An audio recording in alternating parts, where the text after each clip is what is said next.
Bueno, antes que nada, antes que empecemos, quería agradecer a Lika por este espacio y al Náutico San Isidro, que es el coorganizador de estas charlas que llamamos Tercer Camino del Navegante, a los coordinadores que ponen mucho empeño en hacer esto. Es un trabajo bastante largo organizar estas charlas y la verdad que muchas gracias, y por supuesto a Germán, que tan gentilmente nos cedió su tiempo. La verdad que ya hay 830 personas conectadas. Espero que no me agarre pánico escénico, ni a vos, Germán, supongo que no, pero a mí puede ser que sí. Bueno, la idea de la charla es un poco repasar la historia de Germán, no solo su lado diseñador, sino también su lado como navegante. Yo voy a hacerle algunas preguntas a lo largo de toda la charla, y bueno, igual Germán va a ir contando su historia. En algún momento voy a pedirle a algunas de las personas que están conectadas si quiere completar alguna anécdota o hacer alguna pregunta, y después abrimos un espacio de preguntas, y no sé si, bueno, creo que eso es un poco todo. Así que, Germán, ¿estás ahí? Estoy acá, sí. Atento. Bueno, estás atento. ¿Qué tal, Bueno, Sofía? todo bien, todo muy bien, por suerte. A ver, creo que lo primero que quería hacer, medio para orientar la charla, es, encontré este artículo que me pasó Selmira, tu hija, con estas fotos, que presenta un poco una dialidad que es un poco a donde a mí me gustaría llevar la charla, que es el Germán navegante y el Germán creador.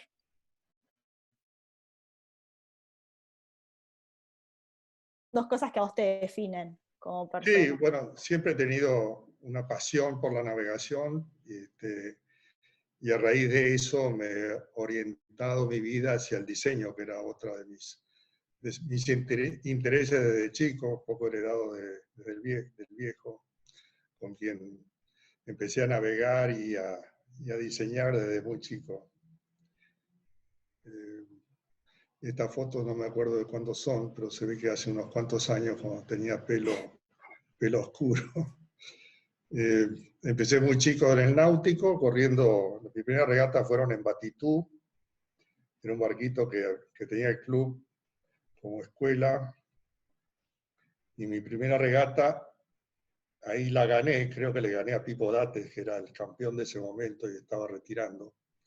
Y bueno, seguí después navegando a toda clase de barcos, en las yolas del náutico. Después empecé a correr en Lightning con los Bader, algunos barcos del náutico Olivos. Una vez corrí una semana de Olivos en Star con un amigo del colegio.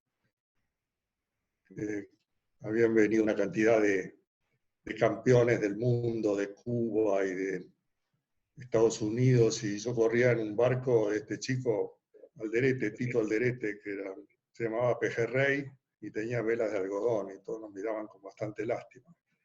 Pero eso no era nada. Cuando empezó a llover sacó un paraguas, así que era bastante inusual y la gente me miraba como el hijo de Germán Frers que corría con paraguas. En fin, pues he corrido en barcos, en dragones como tripulante, 5 metros. En dragones corría con el ingeniero Bader, y en 5 metros con Suizo Bollenbeider, junto con Pepe, mi hermano. Y bueno, después fui creciendo a los barcos más grandes, corriendo con papá en el Fiord Cuarto. Y sí,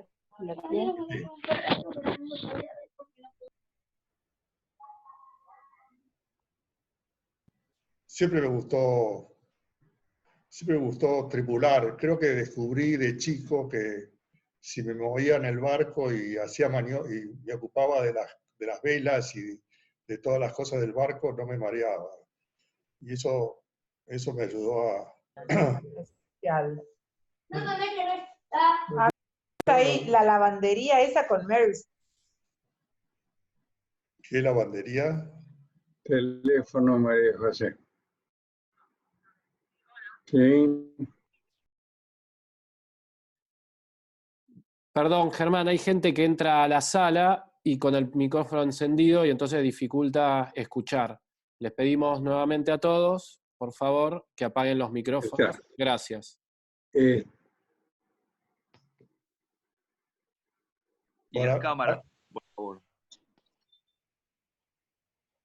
Aquí en esta foto estamos en el Fior Cuarto con papá, que estaba amarrado al náutico, y los Batitús, que en la bahía de la salida del club. En ese momento tenía mucho más agua. Y eran ocho barcos, son regatas bastante reñidas, divertidas. Creo que fui campeón durante 2 años de una copa que llamaba Walsall Matilda, que había sido ganada por un visitante australiano. Y bueno, como te decía antes, de ahí pasé yo a las grumetes. Teníamos un grumete llamado Tonina, que después pasó a ser parte del náutico. Esto que vemos acá, a la derecha, es un plano del Mirage, que fue mi primer diseño. ¿Y en qué momento pasaste de navegar? O sea, este barco lo diseñaste, entiendo que cuando eras muy chico. Sí, tenía 17 años, creo. Y vino un hijo de un amigo americano de papá, que había estado en Estados Unidos, y vino a mostrarnos un material nuevo, que era fibra de vidrio, fiberglass, y quería hacer un barco. Y papá no le tenía mucha confianza a este chico, a Matt Leonard. Y le dijo, bueno, mira, el barco que te lo dibuje Germán.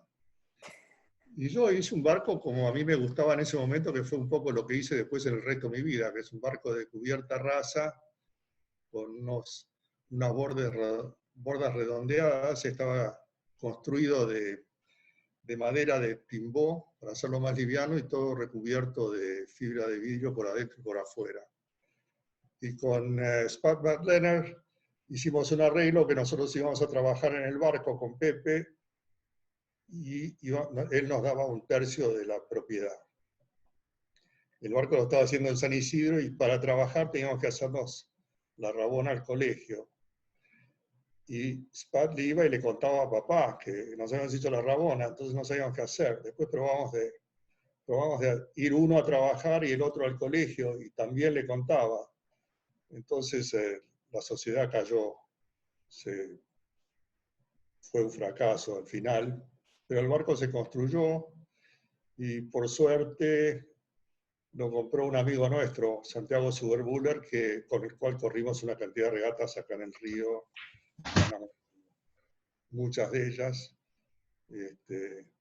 Y eso me llevó al barco de al lado, que Villa Escalada, que estaba en el astillero del Náutico San Isidro, decidió hacer 2 barcos para vender, y me pidió que haga 2 Mirage más convencionales, con una construcción en madera, con el Sajita, y el otro se llamaba Lisa, creo.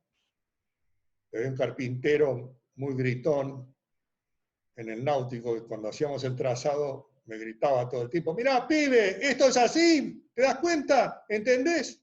Y yo era bastante tímido, todavía soy tímido. Y bueno, más o menos fue saliendo, el barco salió bastante parecido a los planos, y el Sajita todavía lo vemos acá. El Lisa corre en Europa, en la flota de clásicos, cada tanto lo veo por allá también. Y después de estas primeras dibujos que hiciste acá, te fuiste a estudiar, te fuiste a trabajar a Estados Unidos, ¿no? ¿Y sí, cómo fue un poco eso? Tenía una novia acá, que todavía la tengo, y me mandó a la Facultad de Ingeniería. Fui a la catedral ahí en Las Heras para hacer el ingreso, y estaba lleno de gente, no se oía lo que decía el director, el profesor. Bueno, fui 2 días y dije, esto no es para mí, me tomé un taxi y me fui a casa.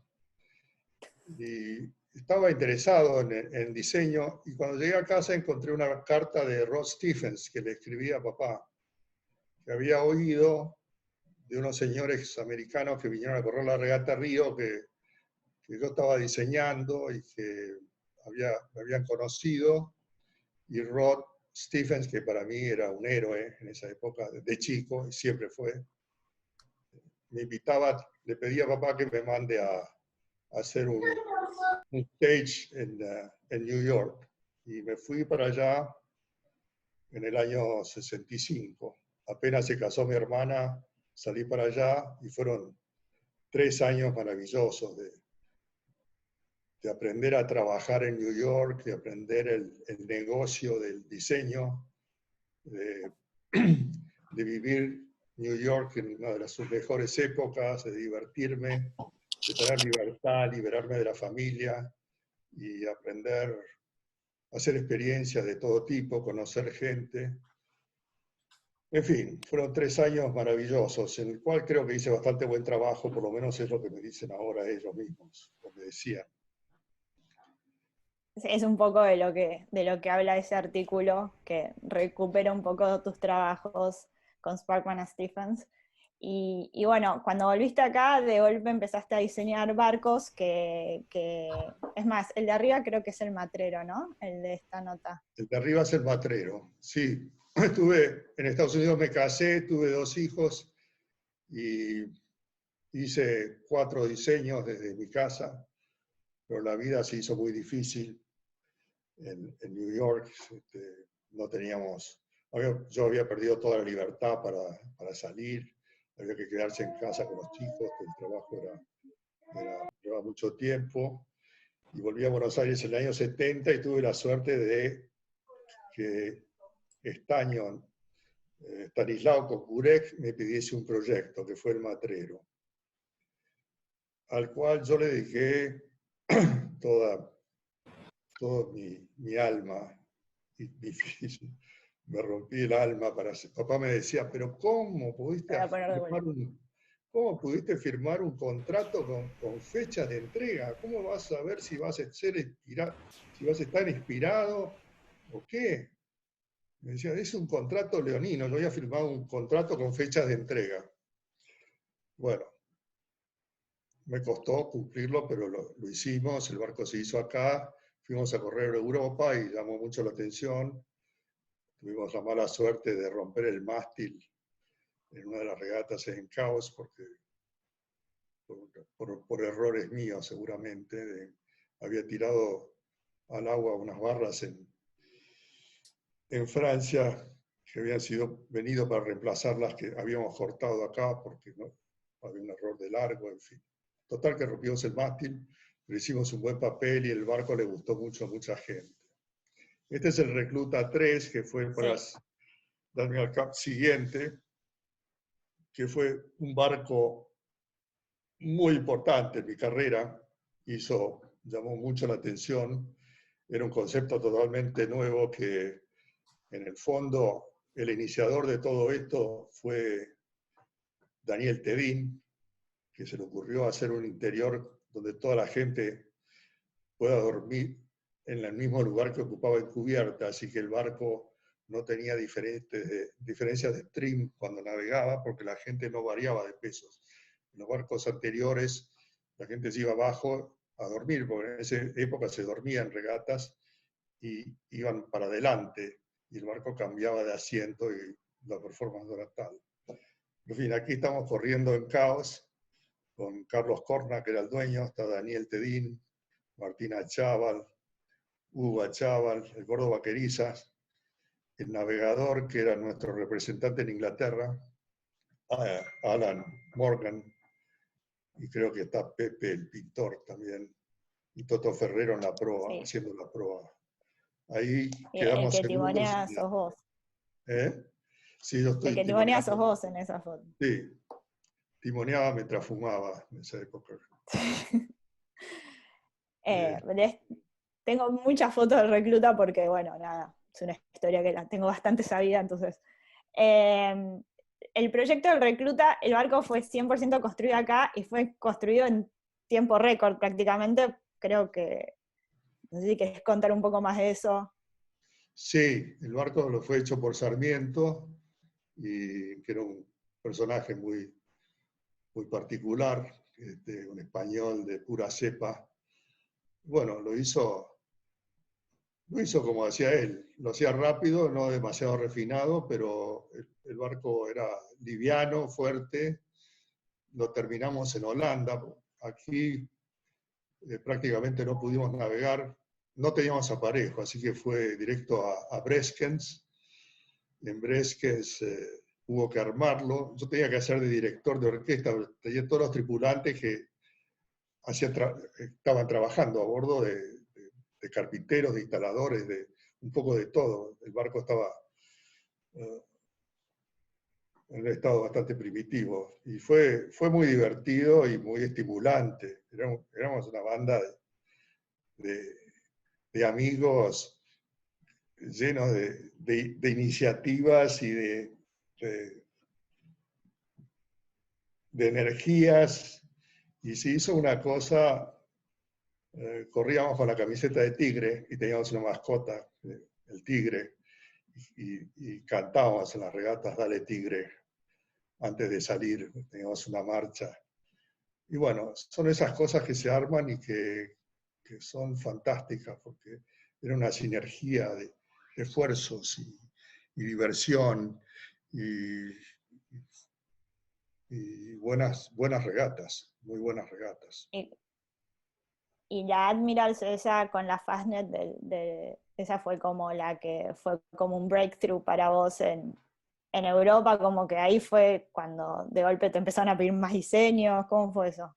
Sí, este año, en el año 73, la Admiral Cup del 73, había otro barco brasilero, Bogotú, construido en Estados Unidos, que era muy lindo, con el color de aluminio, que ya también llamó mucho la atención. Y hicimos mucha roncha en caos, entre los brasileros con sus batucadas, que cambió totalmente el ambiente, y las fiestas a bordo del Recluta. Bueno, nos hicimos bastante conocidos. En el Recluta había un americano que nos protestaba porque decía que éramos demasiado rápidos, el dueño del Carisma. Decía, I protest you. Digo, ¿pero por qué protesto? Well, I protest you. Y después Por las dudas. ¿Eh? Por las dudas. Por las dudas. Ahí timoneando otro gemelo al Recluta que nos pidió Ted Turner. Eso te iba a decir. Me dijeron que Ted Turner te había pedido un gemelo al Recluta igual. O sea. Sí. En realidad que se lo pidió al Gordo Corna, porque era el que tenía el contacto con Sarmiento, pero el Gordo Corna no tenía patente de astillero. Yo había hecho un astillero aquí con Civils, con el Chivo Civils, apenas llegué de Estados Unidos, que se llamaba FIC, y firmé el contrato. Y la verdad que me olvidé del contrato. Yo pensé que el barco estaba en marcha y funcionando bien, y no fui nunca a verlo, hasta que un día llegó un amigo mío de Estados Unidos a buscarlo. Y fui a verlo y no había mucho del barco. Me llamó Ted Turner. Hermano, you're a friend, sos mi amigo, ¿cómo puede ser? Y qué sé yo. Bueno, ahí que nos pusimos todos, nos dedicamos todos a terminar el barco, que se terminó en 2 semanas, creo, en 3 semanas, y se embarcó a Estados Unidos sin terminar, pero lo suficiente como para poder correr el Southern Circuit de ese mismo año. De ahí nació el nombre de Mañana Boat Works, puesto por Ted Turner. Bueno, estuve en la Admiral Cup del 75 y todavía ando por ahí. Este barco está aquí, bueno, el Scaramouche fue en el año 74, ganó la regata Bermudas, después del 73 en Inglaterra. Fuimos a correr Bermudas 74 con el Recluta, y nos ganó el Scaramouche y nosotros salimos segundos por un error de navegación. Pero bueno, ahí ya la cosa estaba más lanzada y empezaron a llover las órdenes. Yo había organizado un estudio acá que fue creciendo. Todavía tengo gente que trabaja conmigo, que estaba desde esa época, Néstor Furcade, Kio, que es un gran dibujante, y Leopoldo Murcho, que lamentablemente se murió, que me acompañó, los dos me acompañaron después a Italia, más adelante, en el 88, para el programa de la Copa América. Este barco es el Acadia, que ya es muy posterior, se construyó en el año 78, creo, y también Fue ganó. Boat of the Year, ¿no? ¿Cómo? Lo eligió Boat of the Year, creo que en Estados Unidos. Sí, ganó el Southern Circuit, ganó la regata Bermudas, y después en la selección, no lo fue elegido para Estados Unidos, para el equipo del Admiral Cup americano por una serie de políticas, y entonces el dueño nos ofreció correr por Argentina, y corrimos el Admiral Cup ese año, el año 79, con el Acadia, con una tripulación que era mitad argentina y mitad americana. Estaba Marcelo Garbarella, Torkel Borgström, Johnny McCall, y bueno, algunos otros más. Mieres. O sea que con ese barco corriste la Fastnet del 79, ¿no? Con este barco corrimos la Fastnet del 79, que fue la famosa de la tormenta. Y en esa época estaba prohibido el uso de electrónicos y comunicaciones en los barcos por una cuestión de mantener la tradición. Habían prohibido toda la ayuda electrónica. Y largamos la Fastnet ya con bastante malos presagios de tiempo, de mal tiempo, y a medida que nos íbamos arrimando a la costa de Irlanda, se fue poniendo peor. Cuando llegamos cerca de la costa, teníamos un navegador inglés que tenía un jopo muy largo, se volaba con el viento y trataba de ubicarnos con el radiogoniómetro, que era la única ayuda que teníamos, hasta que apareció la Fastnet. Ya la habíamos pasado, apareció atrás de a sotavento, y ya para entonces las condiciones eran un pandemonio, había barcos de todo tipo, había un mar altísimo, muy encrespado, mucho viento. Viramos el faro y volvimos, y a la mañana, yo casi creo que fue una de las pocas veces que tuve un poco de miedo en el barco, porque las olas eran tan altas y tan empinadas que había momentos que tomaba velocidad, llegábamos a hacer 14 nudos arranca abajo, y después cuando llegabas no tenías ningún control, y el barco iba, bueno, prácticamente sin vela, teníamos un tormentín, tuvimos que arriar la mayor de capa. Total que pasamos, el viento fue calmando a la noche, empezamos a izar Spinnaker, y que llegamos primeros de la Admiral Cup a Plymouth, y empezamos a festejar la regata, y vinieron a decirnos: miren muchachos, por favor, no festejen, porque ha habido un drama acá, se ha perdido una cantidad de gente y de barcos. Ya la historia de la Fastnet fue conocida. Fue un momento difícil, uno de los tantos. Bueno, y acá pasamos... Acá, este es el Flyer, que ganó la regata alrededor del mundo del año 81-82. El Flyer fue pedido sin que yo supiese. En ese momento empezaron la época de los maxis, y había hecho un maxi del Bumblebee para Australia, y enseguida me encargaron, el maestro von Karajan, el director de orquesta, me encargó otro barco para él, el Lizara, y Tony Barry-Schotten, que era el dueño del Flyer, fue a ver el astillero, vio la Lizara de von Karajan y le pidió un barco para correr para correr la regata alrededor del mundo. Y yo no tenía en ese entonces, muchos datos. Había hecho 3 barcos que estaban prácticamente sin terminar. Y bueno, tuvimos que hacer un esfuerzo para adaptarlo a la regata alrededor del mundo. En esa época la gente corría de otra manera, eran más amateurs, no había tanto profesional, por más que la tripulación del Fly era prácticamente profesional, dirigida por Connie.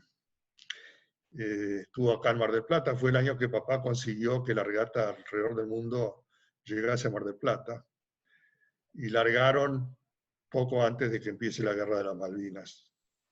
Los ingleses ya sabían que había un ataque en vistas, y la regata era acompañada por un buque inglés, que le dijeron a papá, sí, pronto vamos a tener visitantes por acá cerca, qué sé yo. Bueno, la regata terminó, yo no pude ir a la llegada por problemas de viajes, pero estuve en Inglaterra en esa época y con otros proyectos, otro encarga de otro maxi de Mr. Whitehouse, que estaba en el Foreign Office inglés, y me llamó para que vaya, tenía que empezar el barco al astillero, me llamó para que vaya, y yo digo, pero ¿cómo voy a ir si estamos en conflicto? No, vos vení para acá, y qué sé yo. Total que me tomé un avión y llegué a Londres, y me dijeron, bueno, este es tu día de suerte porque sos el último en entrar en Inglaterra sin visa, y qué sé yo. Y ahí vi todos los preparativos que estaban haciendo los ingleses para la guerra en Southampton, preparando barcos y armamentos y tal. El Flyer ganó en real y en corregido. Bueno, en ese momento la Vuelta al Mundo era en tiempo corregido, ¿no? Sí, ganó en real y corregido. Y eso fue como la primera vez que pasaba, según lo que tengo entendido. Sí, no había pasado. Había habido barcos que habían terminado primero en tiempo real y otros en tiempo corregido. Y ahora... En el año 79, este es un Swan, Sí. Swan 46. En el año 79, en el Admiral Cup además del Acadia, había otro barco, el Blizzard, un casi gemelo, que ganó las regatas internas del Admiral Cup, tuvo mucho éxito, y yo había tenido algunos contactos con el astillero Nautor, pero ese año decidieron, después del desastre de la Fastnet, con el cual varios de los barcos que había hecho Ron Holland perdieron el timón y fueron abandonados, decidieron que iban a hacer un barco más marino, y me llamaron para hacer el Swan 51 como réplica del Blizzard. Fue mi primer barco en Nautor en el año 80, y todavía sigo trabajando para Nautor. Tuve la exclusividad por muchos años y todavía tengo para cierta gama de la producción. Fue una cuenta siempre muy importante. El primer barco fue el Swan 51, después este Swan 46, que fue una competencia dentro de la compañía entre los dibujantes que tenían en ese momento, que eran Stephens y Ron Holland. Y yo gané la competencia. El barco este 46 se construyeron 108 de ellos y todavía son muy apreciados. Es realmente uno de mis proyectos. ¿Cuál es tu Swan preferido? Es difícil decir cuál es el preferido. Creo que hoy día los últimos. La verdad es que los últimos barcos están saliendo muy bien. Hay 65 y un 78 y un 48 que hemos hecho ahora, que se han vendido 30 en un año, 30 y pico. Ese es del año pasado, ¿no? El año pasado, sí. Estudié un montón, no sé si te diste cuenta.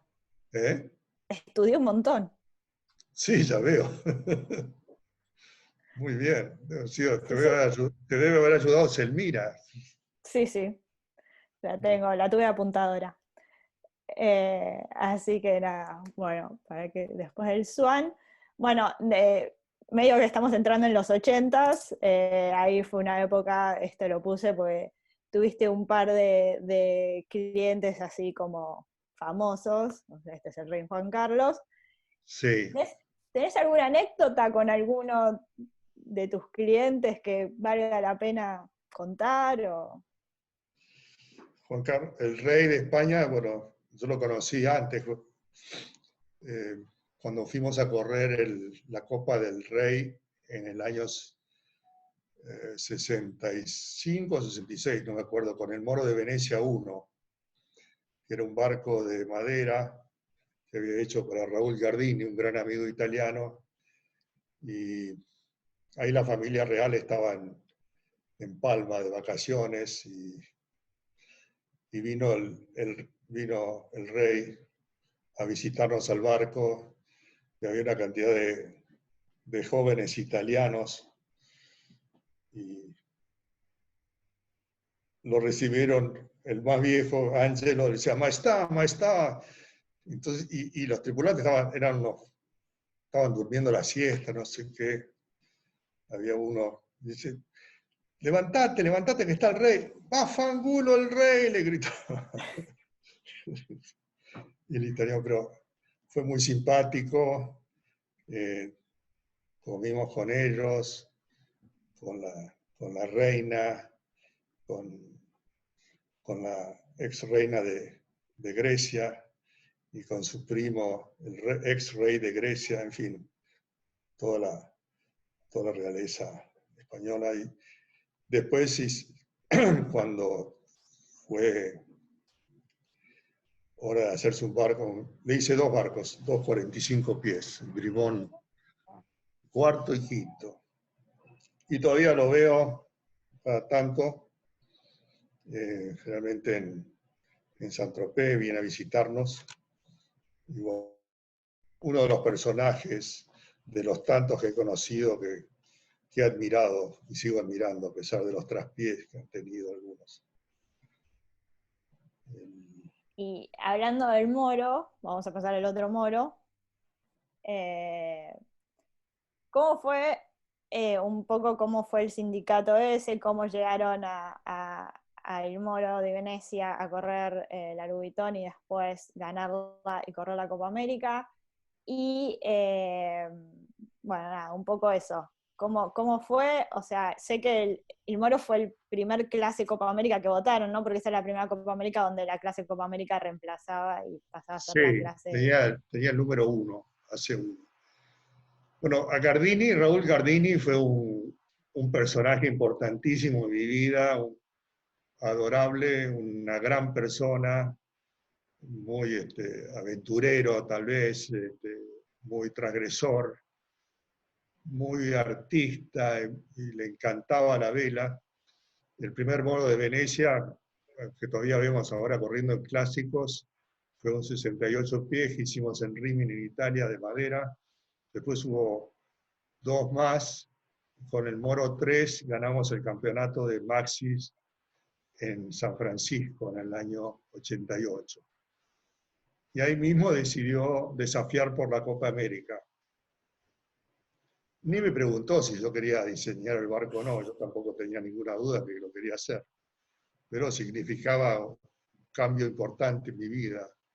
Me tuve que mudar a Italia con hijas recién nacidas, una hija recién nacida, Selmira, y llevar un equipo. Ahí fuimos con Leopoldo Murcho y Guido Furcade, nos llamaban los gauchos, y como todos estos proyectos, siempre como si fuese un país, y en estos proyectos hay mucho dinero dando vuelta, hay también mucha política.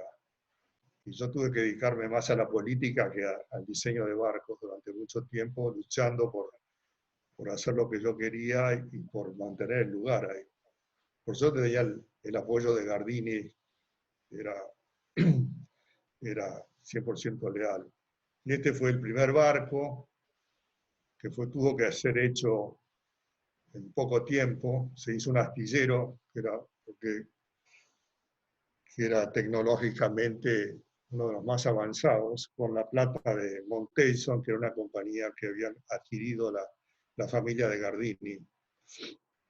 Bueno, aquí hay una cantidad de dramas envueltos y hasta el final de la historia, de traiciones y de políticos. Y decía Gardini que él hacía esto para demostrar quién tenía el poder en la mano en la compañía, porque tenía también peleas internas de familia, en fin. Este es el Moro 2, que fue hecho enseguida después del 1. Y el de abajo es el Moro 3. Cuando fueron a San Diego, el Moro 2, había un campeonato mundial de la clase Copa América, que íbamos a correr con el Moro 1 y el Moro 2 para no dar a conocer todo lo que habíamos avanzado en el estudio de las carenas y los materiales con el Moro 3. Habíamos hecho realmente un trabajo importante de ingeniería y de análisis. Acá se produjeron los primeros programas de predicción de velocidad que nos ayudaron. Y realmente el Moro 3 era un barco muy bueno en ese momento. El campeonato se hizo, el Moro 2 rompió el mástil justo antes de la regata y no tuvimos más remedio que correr con el Moro 3. Y ahí el Moro 3 quedó primero y el Moro 1 segundo en el campeonato, que fue un batacazo. Y ahí ya se veía venir lo que iba a pasar después. Sí, bueno. Ahí la gente, bueno, cambió. En ese momento no había mucho conocimiento de qué es lo que había que hacer en la clase. Y nosotros con Leopoldo y con Kio descubrimos que el camino era hacer el barco más grande posible, más pesado y con más vela, porque era lo que pedía la fórmula. Contrariamente a lo que decía Farr, que quería hacer barcos más livianos, con menos vela, y toda la gente nos miraba de reojo y pensaba que Farr era mejor y que iba a tener razón. En fin, todo eso significaba un desgaste importante de energías en toda la gestión del diseño de la construcción. Enseguida se hizo otro y seguimos estudiando el tema y llegamos a la conclusión de que lo que había que hacer en esta clase era reducir la manga. Pero ahí se opuso los funcionarios que venían adoptados al equipo de diseño, se opusieron a que yo reduzca la manga porque decía que la estabilidad era lo más importante en estos casos. Y bueno, lamentablemente perdimos de hacer un barco más rápido. Hicimos un Moro 5 que tenía el mínimo del máximo de manga, con mucho flare, para llegar a los 5.50 que pedía la fórmula como máximo, y muy angosto, pero no era lo que nos hubiese gustado construir.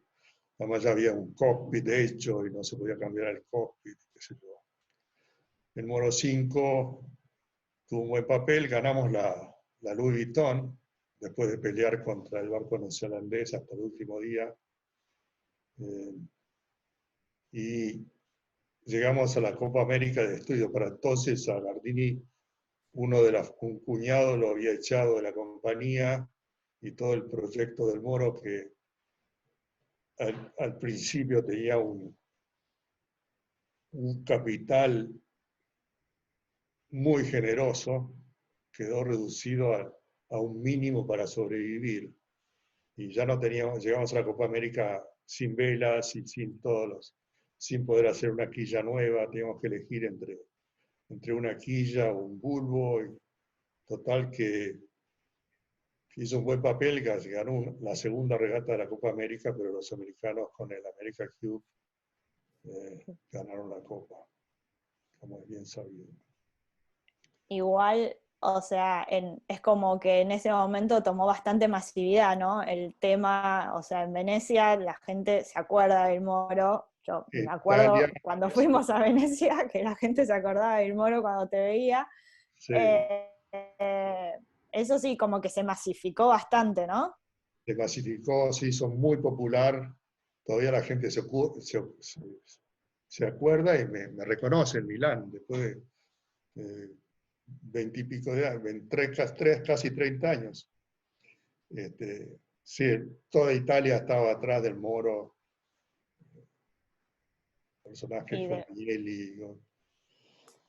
de ahí fue como un proyecto bastante distinto, ¿no? Porque en el Moro creo que vos estabas bastante solo y el proyecto del Prada ya fue más sí, acá en grande, ¿no? Prada, Prada también era un cliente a quien le estaba haciendo un super yacht. Y tenía un amigo muy simpático que tenía un astillero en Porto Santo Stefano, que se ocupaba de seguir el barco, y un día viene y me dice, el problema es que ahora quiere hacer la Copa América. Digo, ¿qué problema? Bueno, nos juntamos y me llamó y poco me puso a la cabeza de organizar junto con el skipper de Angelis, organizar el desafío. Con la experiencia anterior, yo ya me había hecho bastante amigo, siempre fui bastante amigo de Doug Peterson, que era un colega, un competidor muy serio de toda la vida, y vivíamos al lado en San Diego y comentábamos un poco, y en el fondo me daba bastante ánimo a veces diciéndome que el Moro era mucho más rápido que el barco neozelandés. Me acompañó durante la Louis Vuitton. Y cuando empezamos con el proyecto de Prada, lo invité a él a ser parte del equipo, cosa que agarró viaje enseguida. El problema era que él venía con la número 5, había ganado la Copa América anterior y tenía un poco el control del diseño. Pero en fin, trabajamos ahí estaba Mani también en el estudio de Milán, Sí. que se ocupó mucho de representarme. En realidad, Bertelli me ha dicho, déjame a Germán, déjame a Mani, que yo lo voy a hacer bueno. Y bueno, fue un poco lo que acordamos. Y yo en ese momento ya no estaba para mudarme a Italia, así que iba todos los meses a ver las cosas y no estuve tan envuelto entre Peterson y Mani y Nicky Costa, que también estaba en el team, y Claudio Maletto, y Giovanni Belgrano, que hacía la estructura. Estaba todo el terreno bien cubierto. Igual creo que hizo un buen trabajo de dirigir y tomar decisiones. Pero bueno, también ganamos la Louis Vuitton, pero a mí se me fueron un poco las ganas de Copa América, porque es tanta política y tanta cosa que fuera que no tiene nada que ver con las regatas y con el De eso deporte. quería hablar un poco ahora, que me falta, bueno, como una foto que me la tenía que pasar mi mamá, pero no me la pasó, de la heroína, y un poco todo lo que fue tu época de transición entre estos barcos de regata que venías diseñando, y cuando y la parte más de barcos de crucero y los super yachts y demás, y esta pregunta me dijo mi papá que te tengo que hacer, que es, ¿cómo fue para vos esa transición entre barcos de regata a diseñar más estos barcos de cruceros gigantes y Fue demás? muy natural, porque a mí me gusta crucerear, me gusta navegar y me gusta el poner mis experiencias en el diseño de los barcos. Y ya cuando en los últimos años de los Maxis, hice un barco muy grande para Gianni Agnelli, se llamaba Extrabit, era un 120 pies, que en esa época era un barco grande, de crucero, él quería navegar por 1 hora o 2. También empezamos a trabajar con Wally,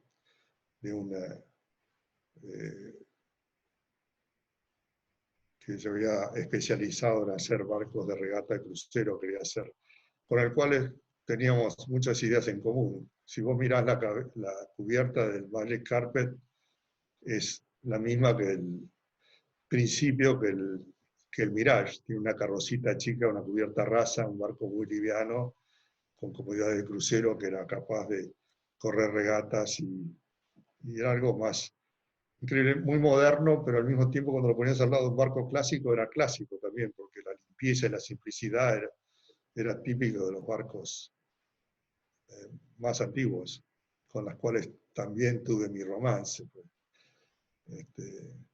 Ya vamos a llegar. Heroína, pues yo en unas veces que vine a Buenos Aires, estaba buscando un barco para tener en Europa y creí haber comprado el Juana. Me lo vendía tu tío Hugo Tedín. Me dice, sí, está comprado. Yo en esa época andaba en moto y voy al taller de la moto y me dice, vino un señor acá que compró un barco lustrado de 19 metros, así y así. Digo, ¿cómo? Si ese barco lo acabo de comprar yo. No, pero dice que lo compró. Bueno, resulta que el dueño era un funcionario de algún banco que había recibido el barco como parte del pago de la quiebra de Pirilo, que era un personaje que nunca conocí, pero tenía La Razón, otros diarios, otras empresas. Y había vendido el barco por poca plata a mucha gente, o había intentado venderlo. Total que yo ya tenía un mástil para el Juana, que me lo había dado Dennis Connor de los 12 metros de la Copa, viejos 12 metros de la Copa América. Entonces lo llamé a Gardini, que había hecho un Moro 2, que era un mini maxi en esa época, un barco de 70 pies, y le había cambiado el mástil. Le digo, ¿no me das el otro mástil que te sobra del Moro? Y dice, sí, tomalo, no hay problema. Entonces ahí lo fui a ver a Sarmiento. Tenía los molinetes también del Moro. Eso los compré o los cambié por una bicicleta en San Diego. Bueno, dibujé un barco en 10 minutos más o menos. En realidad el barco lo dibujó Manny porque estaba haciendo un stage en el estudio de Milán, salió del colegio de Inglaterra y yo lo puse a dibujar la heroína porque no tenía tiempo para ocuparme de ese barco. Bueno, con Sarmiento no podía ser un barco moderno, entonces, y tenía la idea del Juana, de un barco clásico, y partí de la punta del mástil y dijo, bueno, hace un barco de 20 metros y medio, así, allá, o 22 metros, y salió la heroína. Tenía que tener poco calado porque en esa época pensaba ir a los Rockies a navegar. Y se fue construyendo un poco los tumbos. Manny me preguntaba, papá, pero esto cómo es? Y yo, pensá, hacelo como quieras, pero pensá las cosas y no me moleste con él.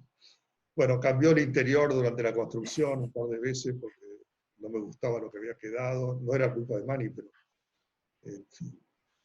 Total que el barco, lo conocés bien, salió, fue a Europa y todavía es bastante admirado. Es un poco un Wally, un barco muy simple, limpio de maniobra y fácil de navegar.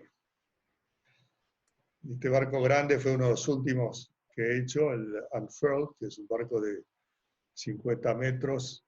Para un cliente es el segundo que le hago, que se terminó de construir en Holanda y tuvo bastante éxito en las regatas, bueno, tuvo mucho éxito en las regatas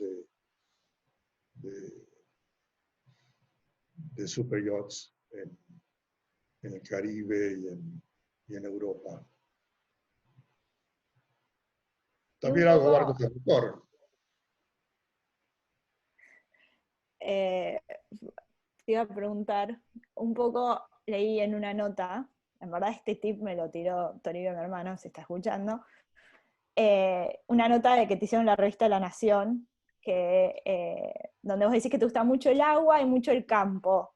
Entonces, que son dos cosas como que te gustan los espacios abiertos, y en los dos lugares hay espacios abiertos que si probablemente no pudieras estar navegando estarías en el campo. ¿Qué traes del campo a tus diseños? El campo es una forma de vivir. No se aplica mucho a los diseños, más que me gusta que los barcos sean simples, como es la vida del campo, y que sean fáciles de mantener, y que sean nobles. De eso me viene de la gente de campo y del campo. Y la idea de libertad, bueno, eso está muy ligado a los barcos. Poder subirte y decir, bueno, no tengo límites, si quiero voy a donde se me dé la gana, y puedo vivir de manera simple, un poco espartana, pero bien, y con amigos. Ahí hicieron una pregunta que te la voy a transmitir porque me pareció buena, que cuentes tu experiencia con Gehry, con Frank Gehry. ¿Con quién? Con Frank Gehry. Frank Gehry es un personaje adorable. Me llamaron un día porque quería hacer un barco y no quería cometer errores. Y yo siempre le tuve mucha admiración a lo que hace, y me encantó trabajar con él.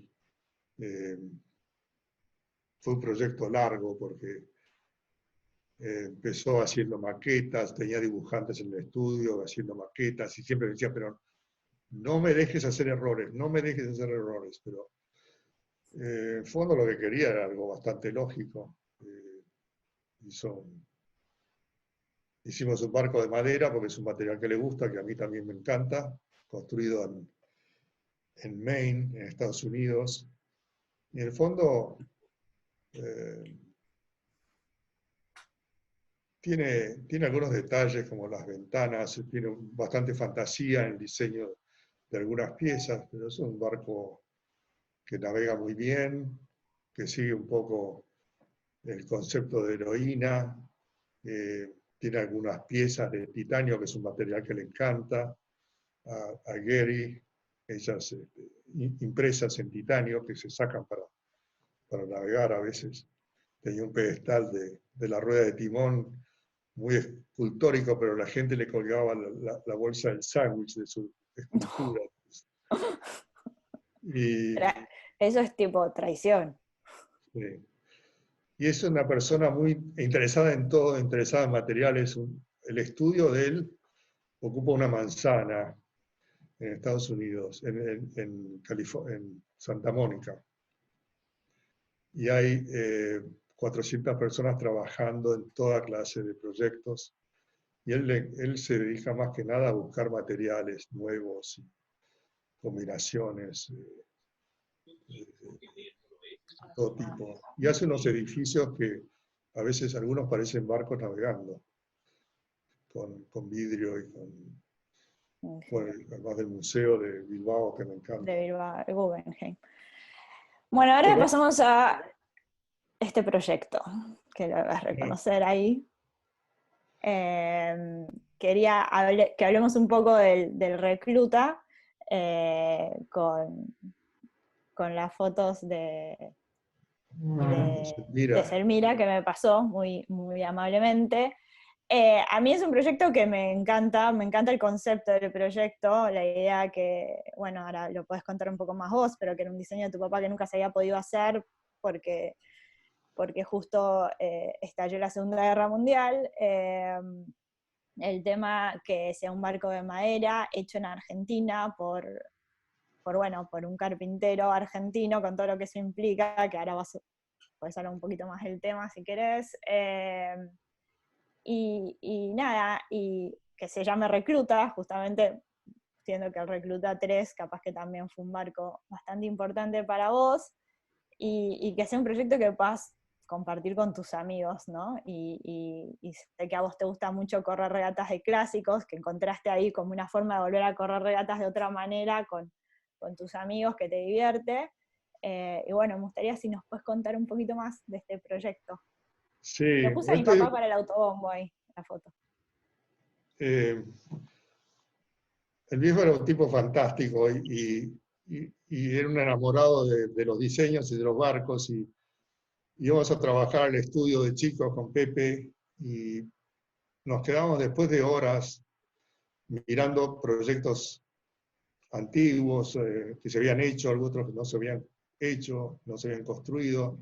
Y el recluto era uno de los diseños que estaba colgado en la pared del estudio de Yamonte, pintado a colores, y siempre decía antes de irnos, qué lástima que no se hizo este barco. Que había sido diseñado para Charlie Badaraco, que era un amigo de él, para reemplazar un recluta anterior que se había perdido durante la regata de Mar del Plata en el año 43, creo. Muy cerca de la costa, habían tocado y habían varado, y cuando viraron para salir, uno de los tripulantes se cayó al agua, creo que era Héctor Escurra. Cuando volvieron a buscarlo, el barco se agarró una rompiente y se fue a la costa. Y habían salvado una cantidad de cosas después, lo trataron de sacar, pero no pudieron. Y bueno, hace unos años estaba con la gente, con los carpinteros, con Tito Sisca, con quien he hecho varios proyectos, una cantidad de proyectos, el OINA, después la restauración de un barco a motor que casi me costó la vida, después el restauro del Sony, que había sido otro dibujo del viejo. Es verdad que yo encontré un nicho en los clásicos para poder seguir navegando y corriendo regatas en igualdad de condiciones, en una clase que es de amateur, prácticamente amateur, donde corren amigos y sus familias, sus hijos. Bueno, estábamos en eso hace unos años, en el año, ya ni me acuerdo, en el año 14, y la gente estaba preocupada porque estaba quedando sin trabajo y no veían bien el futuro. Y yo tenía ganas de hacer un proyecto. Y les dije, bueno, si las cosas van bien, vamos a hacer un proyecto. Y bueno, las cosas, en realidad, yo le había dicho que si ganaba Macri la elección íbamos a hacer un proyecto. Y ganó Macri la elección y no tuve más remedio que enfrentarme con la situación. Y como es gente que está acostumbrada, son maestros de Rivera a la antigua, a hacer barcos clásicos, elegí este diseño de papá para hacer una réplica y poder correr en la misma categoría con que estaba corriendo con el Aguacil, corrimos con el Sony, con otros barcos, con el Fjord 3 últimamente. Y aplicamos un poco de tecnología más moderna, traducimos todos los planos originales que hechos a mano, los pasamos a un programa de 3D, NX, Siemens, y eso nos permitió, aunque no parezca, ganar tiempo en la construcción, hacer un trabajo más preciso, prefabricando una cantidad de piezas de metal que si no se hacían de forma puramente artesanal, cortarlas con control numérico, hacer moldes para las varetas. Y, bueno, el barco fue botado en diciembre del año pasado, sin terminar, ahora está en cuarentena esperando terminarse. Pensaba ir a Europa este año, a estar saliendo ahora dentro de un mes, que no va a ser posible, todavía no sabemos cuándo va a seguir la terminación del barco, falta un poco del aparejo, los mástiles están hechos, el mástil mesana falta terminar, y bueno, está pintado y estoy deseando navegarlo. Ya lo vamos a ver pronto, me imagino. Sí. Cuando podamos salir todos. Tito, que tiene 83 años y está tan feliz del trabajo, es una máquina de trabajar, no para nunca. está dedicado 100% a este proyecto. Ahora el pobre está encerrado de hace 2 meses casi, cocinando y lavando la ropa, igual que nosotros. Pero bueno, estamos todos igual. Bueno, Este proyecto, la verdad que ha... No, que yo hasta acá tengo preguntas, sí. Decime.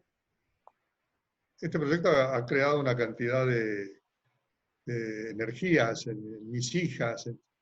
A Mía la llevó a pintar parte de los planos de construcción de papá, y Selmira está haciendo un libro de la construcción, de fotos y detalles. Y Sí, las fotos son de Selmira. Las fotos son de Selmira. Está por ahí, no sé si quiere hablar. No sé. Están todos crea buenas sensaciones. Un barco que va a ser bueno. Bueno, yo hasta acá hasta acá hablé yo. Ahora hay un montón de diseños tuyos que, o sea, me los están reclamando por el chat, que yo sé que existen, pero la verdad es que si pasamos por todos, necesito un día entero, y mañana es mi cumpleaños, así que me gustaría terminar antes. Pero bueno, tengo un par de preguntas que me pasaron, y bueno, igual voy a ir abriendo micrófonos y demás. No sé si para acá voy a buscar ayuda, porque como yo las preguntas no las leí porque estaba hablando con vos, voy a necesitar habilitar gente que me ayude a preguntar. Así que... ¿Qué clase de preguntas son? No son íntimas. No, preguntas, no sé, me hacen preguntas como por ejemplo, si el matrero fue tu primer diseño cuando volviste a Estados Unidos. Me la pregunta Ángel Gil, se la agarré porque lo conozco, fue la primera que vi. Sí, fue mi primer trabajo. Sí, fue tu primer diseño cuando volviste a Estados Unidos. Cuando volví de Estados Unidos, fue mi primer trabajo. Hice 2 barcos. Uno era un ketch de 30 metros, 30 metros más o menos, que fue hecho en acero, y el trabajo principal fue el matrero. A quien, como te decía antes, yo tenía una gran necesidad de trabajar, de ganar plata y mantener una familia, y le dediqué mucho.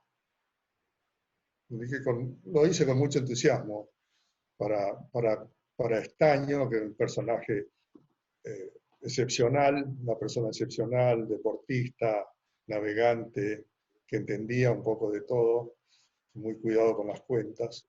Y bueno, se construyó en San Fernando también con Tito, trabajaba Tito y sus socios. Bueno, ya salimos. Fuimos a correr a Inglaterra, después corrí varias regatas acá, el circuito de Río, y fue un barco muy admirado por sus líneas.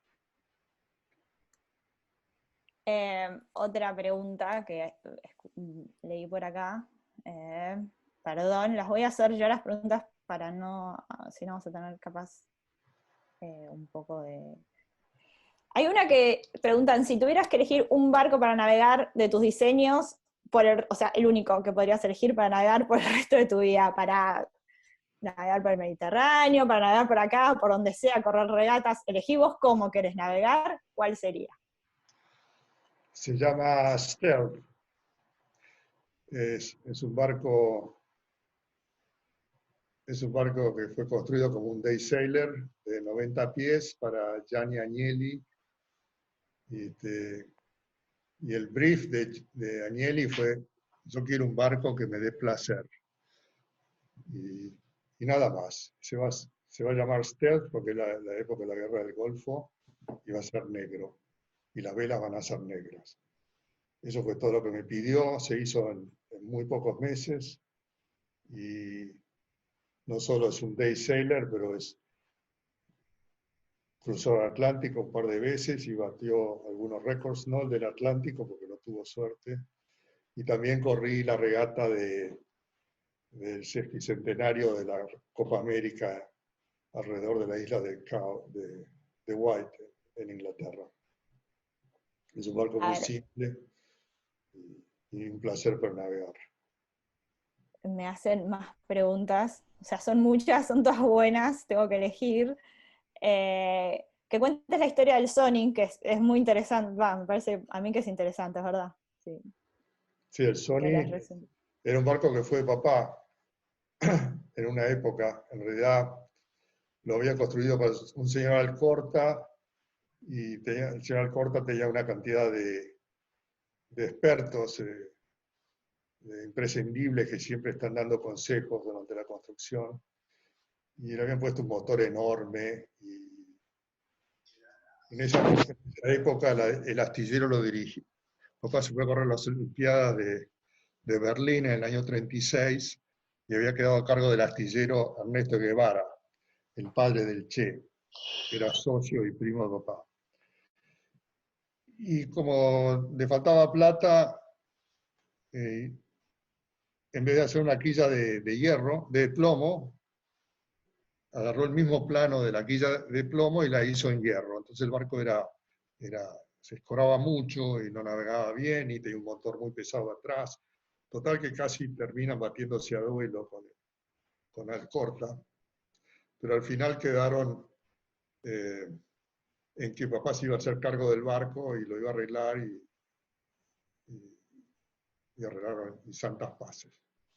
Ahí conoció un barco donde conoció mamá y siempre se acordaba de eso. Y lo encontré tirado en Quilmes. Estaba buscando en esa época un barco para restaurar. Había querido comprar el Joan, pero no conseguía. Quedaba muy poco, ¿no? Quedaba mucho menos de lo que yo esperaba, sí. Quedaba muy poco. Estaba la forma intacta, pero bueno.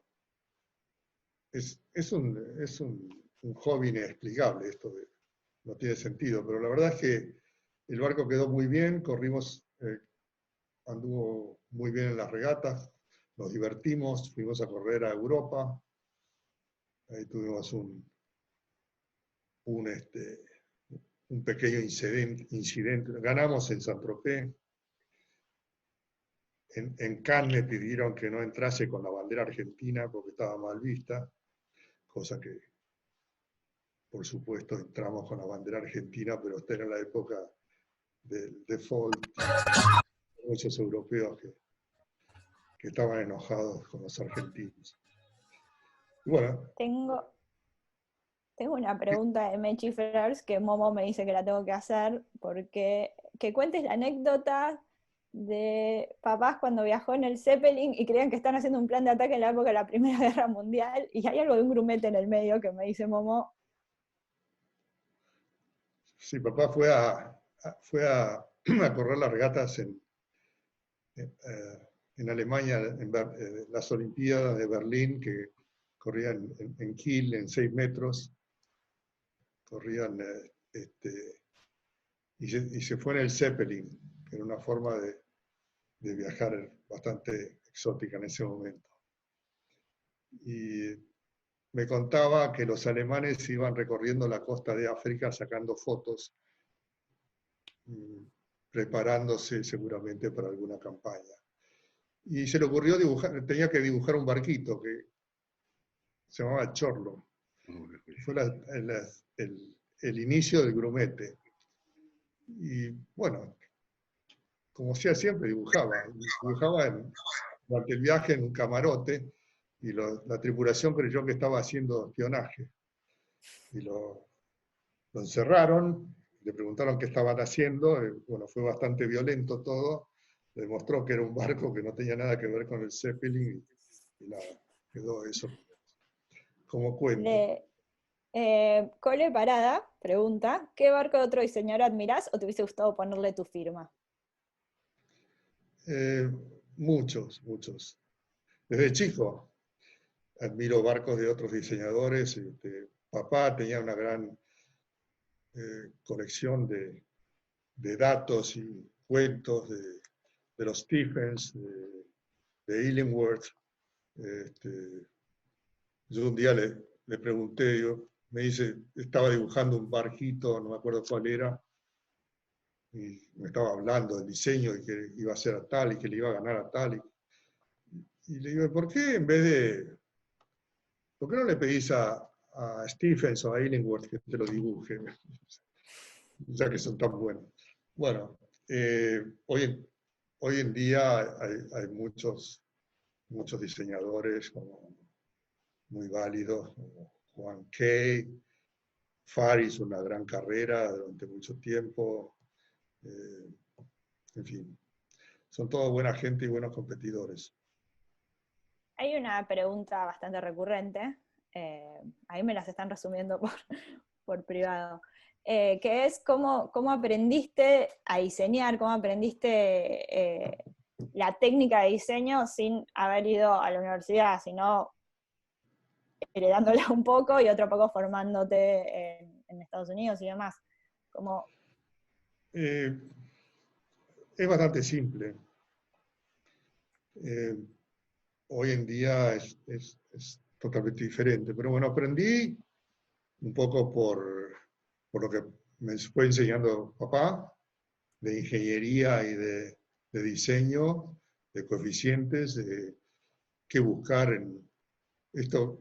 Contrariamente a lo que hace un arquitecto, no es solo un problema de estética y de funcionalidad, sino que además tiene que flotar. Tiene que funcionar bien, tiene que navegar bien. Y Stephens, en lo de Stephens completé un poco todo el aprendizaje, vi lo que hacían. Y lo importante para tener éxito en esta profesión, o era importante en esa época, era estar en el leading edge, creando cosas nuevas, no repitiendo lo que ya existía. Y bueno, ahí fue donde tuve más campo de acción. Y tengo Siempre, una pregunta. sí, Otra. ¿Seguís dibujando a mano alzada? sí, todo lo que hago lo hago a mano alzada y después o se pasa a AutoCAD y los planos de líneas de la forma de los cascos los hago yo con la computadora, con un programa de Maxer. Es una forma de controlar todo el diseño. Y a ver, otra pregunta acá recurrente que me hacen es que cuentes un poco sobre tus diseños más chicos que se producen en serie acá. Pandoras, en fin, me están tirando de todo, pero si querés hablar de alguno en particular. Sí, durante una época hicimos muchos diseños de serie acá, en los años 70, después la industria fue cayendo con el país. Y hoy en día me queda el Nativo 38, que seguramente va a ser construido nuevamente. Se vendió las matrices a otro astillero. Y hemos hecho un barquito de 8 metros para ser construido por Sisca, los Sisca y no me suena el nombre ahora, me va a matar, pero no me acuerdo. A ver, no importa, pasamos si querés de tema. Está haciendo otro barquito, sí. ¿Tus barcos clásicos, de los barcos clásicos, cuál es tu preferido para navegar? De los que navegaste, que fueron varios.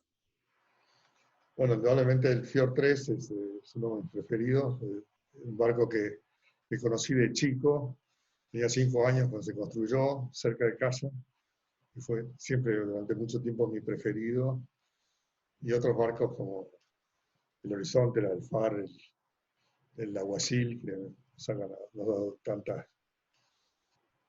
tantas buenas experiencias, satisfacciones.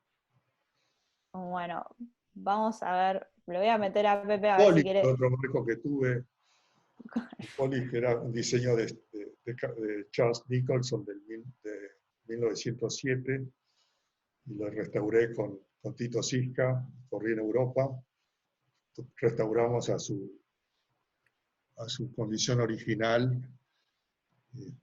y hoy día ya lo tuve que abandonar porque no podíamos navegar más sin molinetes y sin ayuda mecánica.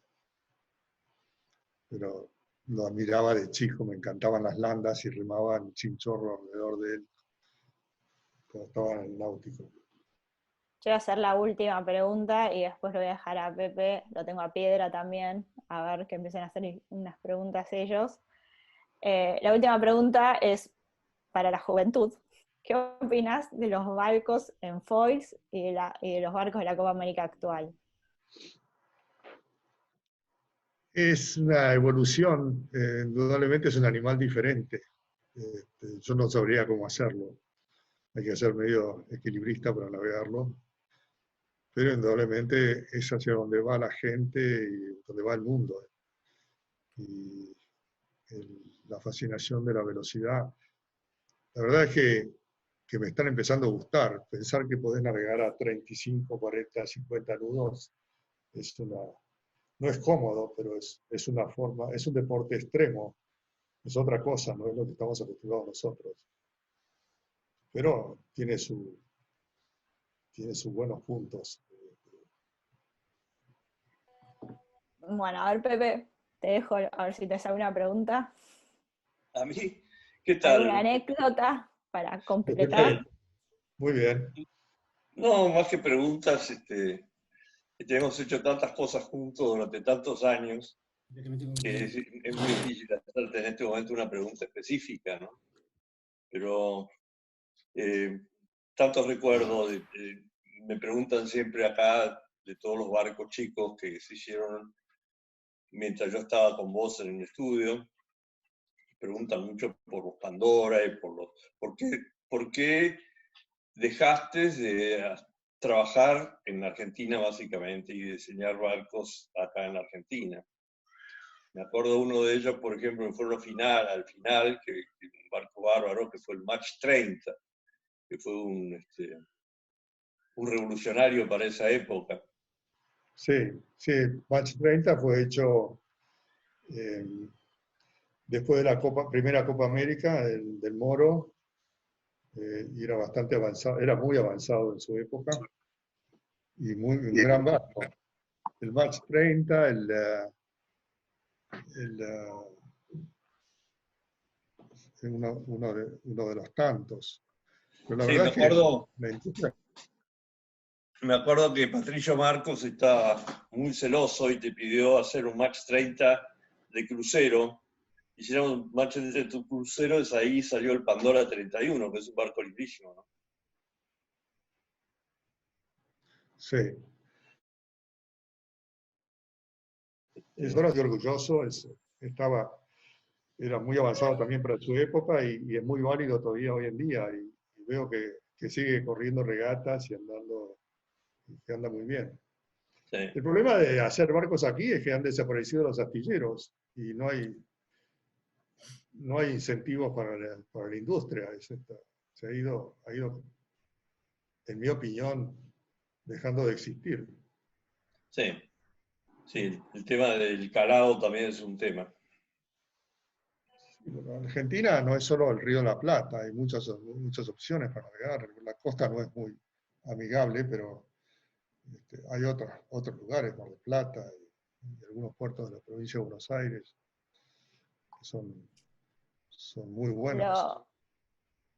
Lo sumé a Piedra acá al diálogo para ver si tiene para tirar una anécdota con Germán. Piedra, ¿tenés una anécdota con Germán para contarnos? Sí, anécdotas hay muchas. Hay una que nos tocó muy fuerte, que fue vivida en el Blue Bell, y que la voy a resumir todo lo que pueda, que nos emocionó mucho. Estábamos con el Horizonte en Colonia. En vez de correrse la regata a Sauce, como el puerto de Sauce estaba en construcción, se corrió a Colonia, sonó el teléfono de Paco, y era Daniel desde el Bluebell que dijo escuetamente, tenemos fuego a bordo, nos vamos a hundir, y fueron sus últimas palabras y se cortó la comunicación. Salimos corriendo, nos subimos al Ariel, que en ese momento era nuevita en el club. Creo que en 1 minuto y medio estábamos navegando hacia el Di Tommaso, que era el lugar donde nos habían indicado que había sido el accidente, un incendio. Estuvieron muy bien porque, por un lado, fondearon el barco, con lo cual la proa se liberó un poco del fuego, tiraron las garrafas, hicieron todo bien. Salimos con la Ariel, veíamos un fueguito en el fondo, en el horizonte. Bueno, apareció un helicóptero, alumbraba los restos del barco y, bueno, en un momento hubo una humarada, el helicóptero perdió el rastro que venía haciendo con un buscahuellas del barco, del Bluebell, y estábamos ahí a 1 milla, media milla, pero no se veía nada. Gracias a Dios, reflector de cada lado del Ariel, y después de sufrir y de ver camalotes y que no eran y cosas que no eran, apareció un palito, y abrazados del palo estaban parados en la carroza del Bluebell, Germán, Laura Ocampo, Daniel, Cora y Miguel Santini. Y bueno, la realidad que fue hiper fuerte esa situación, y bueno, nos llenó de alegría haber podido colaborar para que Germán pudiera seguir diseñando. Si no, ¿qué hacíamos? Sí, eso fue una experiencia muy fuerte que me cambió un poco el enfoque de la vida. Yo sabía que yo sé que me voy a salvar, pero no sé cómo acá. El barco se fue quemando, estábamos en la punta de la proa. Era literalmente la punta, no es que le digo punta a la proa, pero... Y yo bueno, en algún momento sabía que se iba a prender fuego el gasoil, que fue cuando vos dijiste, y dijimos, bueno, el barco se va a hundir y vamos a pasar al techo, y ahí estábamos con el palo. Cuando aparecieron ustedes, parecía que hubiese llegado el ángel Salvador, y le debemos la vida a la acción de ustedes, a vos y a Paco, y a todos los del Ariel, que salieron tan rápido. Una suma de cosas, Germán, porque ustedes también hicieron los deberes como correspondía. Creo que fue una cosa muy movilizante. Yo te quería preguntar otra cosa, si Sofi me deja. ¿Quiénes, independientemente de que todos te admiramos como diseñador, yo quisiera que nos cuentes quiénes fueron tus referentes como navegantes? ¿A quiénes mirabas, independientemente de Germán Padre? Bueno, nombranos quiénes tenías y tuviste como referentes. En realidad, a todos con los que navegaba. Un barco es una cosa muy especial, donde todo el mundo tiene que empujar para su lado, para el mismo lado, para adelante, tiene que colaborar, tiene que ser ameno, tiene que ser amigable, agradable, y con todos los, bueno, con vos, con los TEDIN, con algunos de los jóvenes, los chicos de hoy en día, con cual hemos corrido regatas como Mar del Plata, Santi Lange, Mar del Plata no, quiero decir Río de Janeiro, que corrimos con el Dafne, con Nacho y Cristian. Bueno, ellos más que referentes eran acompañantes. Los referentes, sí, he tenido muchos. he seguido las enseñanzas no podría mencionar a nadie en particular. Es un conjunto de cosas que vas aprendiendo y no marcas muy bien cuál es el origen. Pero básicamente todos los que se han comportado como se deben, que son toda la gente con la cual he navegado. Bien, gracias. Bueno, vamos como 1 hora y media ya, así que vamos a ir cerrando. Puedo elegir 1 o 2 preguntas más porque así ya después cerramos. A ver, déjame ver. Pedro, tirame una más porque me están preparando el cierre, con efecto. Así que tirá una pregunta más. Yo quería comentar que la regata que decía Germán recién del Dafne a Río fue una cosa fantástica, porque en realidad por su empuje decidimos correr a Río en un barco que realmente no era el barco adecuado.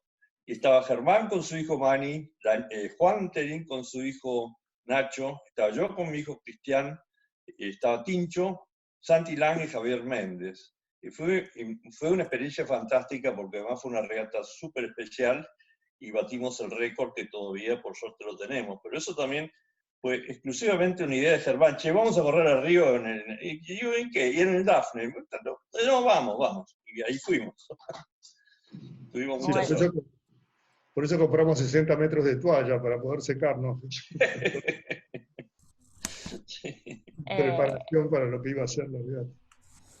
A ver, la voy a... Ahí me meto yo, me involucro yo. Yo era pasajero, como dice Germán, porque tenía 16 años. Y yo no podía creer cómo estos dementes se llevaban a 3 chicos de 16 años, que éramos Nacho, Mani y yo. Por suerte estaba Santi, Javier y los mayores.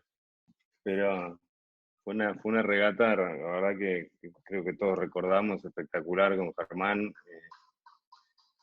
Al cuarto día no había nada seco más que rollo de toalla y andábamos por el barco con unas toallas de polleras. Yo no sabía a los 16 años si así era como se iba a correr o así se navegaba en los tiempos modernos en barcos grandes, porque fue la primera vez que dormí arriba de un barco en esa regata. Sí, yo me acuerdo que la primera noche que se volaban las vacas, se soplaba como loco, y vos me preguntaste, papá, ¿de noche siempre así? Encontré le voy a habilitar el micrófono a Selmira, espero que esté preparada y no me mate, no sé si me va a tomar. Acabo de encontrar el libro de bitácora de la regata del Dafne en el campo. Ah, mirá vos. Para que no la... Ahí está. Bueno, para cerrar, como fue una de mis máximas colaboradoras en esta charla, uno fue Cristian y la otra fue, bueno, Agustín Juan obviamente, la otra fue Selmira, que me dio 1 millón de material impresionante, así que le pedí si te podía decir unas palabras para cerrar la charla, así que yo quiero agradecerte, Germán, por tu tiempo, agradecerles a todos, la verdad que fue un récord, o sea, tuvimos 1000 personas, que es lo máximo que nos permitía Zoom, hay mucha gente que se quedó afuera, así que no sé, te vamos a abonar capaz todos los sábados. Pero bueno, muchísimas gracias por tu tiempo y la dejo a Selmira para tener unas palabras. Bueno. Hola a todos. Hola, Paz. Gracias, Sofía. La verdad no tuve mucho tiempo. Tuve 2 minutos para pensar algo, para hacer un cierre. Vi que hay un montón de preguntas muy interesantes, sobre todo las que tienen que ver con la náutica en Argentina y cómo va a seguir y cuál va a ser el legado. Quería quizás cerrar con una imagen que siempre me queda de escucharte hablar, de navegar y la sensación de libertad, que es la sensación de llegar a un lugar a través del mar y no a través de la tierra. Y la forma que tiene poder estar arriba de un barco, de poder llevarte a todos lugares y conocer otras realidades. No sé si querés decir algo al respecto de eso, que has navegado mares nuevos y diferentes cada vez y siempre llegando por un puerto. Bueno, siempre estoy convencido que los puertos son las mejores puertas para entrar a todas las ciudades y es un privilegio poder llegar del mar. Y la sensación de haber hecho una travesía larga o corta y de haber superado los elementos y haber logrado llegar a donde quería es siempre una satisfacción y te dan ganas de volver a hacerlo. No se explica por qué, pero por más que te hayas dormido mal y te hayas comido peor y te hayas mojado y te has divertido, has superado un poco las dificultades, lo has hecho en compañía, te has reído, es una satisfacción muy grande, una buena sensación. Bueno, qué bueno. No sé ¿Algo si más para los jóvenes navegantes argentinos? ¿Algún impulso, algún mensaje? ¿Navegantes, diseñadores o ambos? Sí, las dos cosas. Los diseñadores necesitan hacer seguramente grandes esfuerzos y tener mucha responsabilidad y mucha tenacidad para continuar con el trabajo. A veces son momentos difíciles, hay momentos frustrantes, pero uno llega a crear estos aparatos que son, estos animales que son muy especiales y que tienen su personalidad propia. Y eso te da una gran satisfacción. Además de la parte económica, que puede ser peor o mejor, pero que no cuentan estas cosas. Yo creo que nunca, siempre lo digo, que jamás le diría a mis clientes, pero yo haría los trabajos gratis si fuese necesario, por el placer de hacerlos. Y los navegantes, bueno, que sigan con eso.